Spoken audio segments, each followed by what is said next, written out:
Бележитият специалист в областта на детската ендокринология, професор Мария Елизабет Стрийт, беше на работно посещение в Медицинския университет Варна. Тя беше посрещната от своя колега, професор Виолета Йотова, заместник-ректор по научната дейност.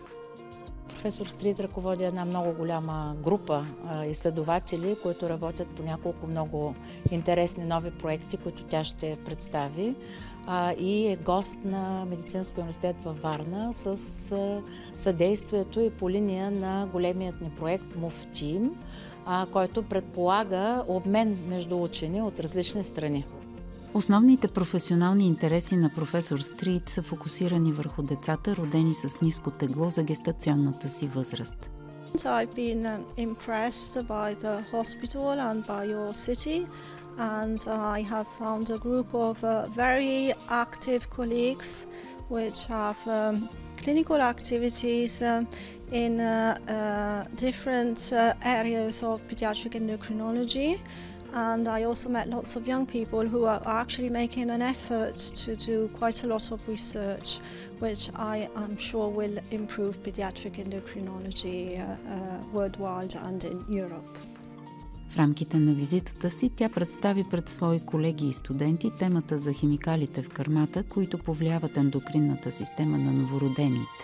По време на престоя си във Варненския медицински университет професор Стрийт обсъди актуални теми в сферата на детските ендокринни заболявания и сподели опита си в създаването на биомаркери със своите колеги тук.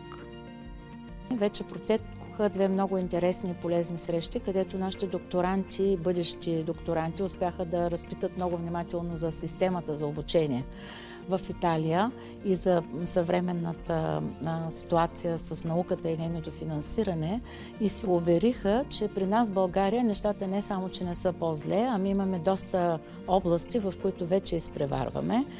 Видях как на моменти даже така леко завиждаше на това, което ние сме успели да направим, което беше много вдъхновяващо за младите хора и се надявам тук също да има много хора да я чуят, защото това, върху което тя работи и което ще представи, е развитие на науката в последните 4 години. А това е изключително важно за бъдещите учени, като вдъхновение и възможности за развитие.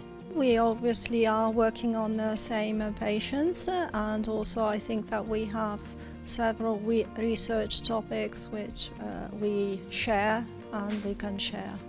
Гостуването се осъществи като международно партньорство в стратегическите области на висшето образование по проекта за повишаване на транслационните постижения в медицината MOVE-Team. Ние сме обвързани по линия на Европейското дружество по детска ендокринология и двете заемаме ръководни позиции в него. Виждаме се абсолютно редовно. Набелязахме някои области на съвместна дейност и мисля, че ще успеем да направим и съвместен проект.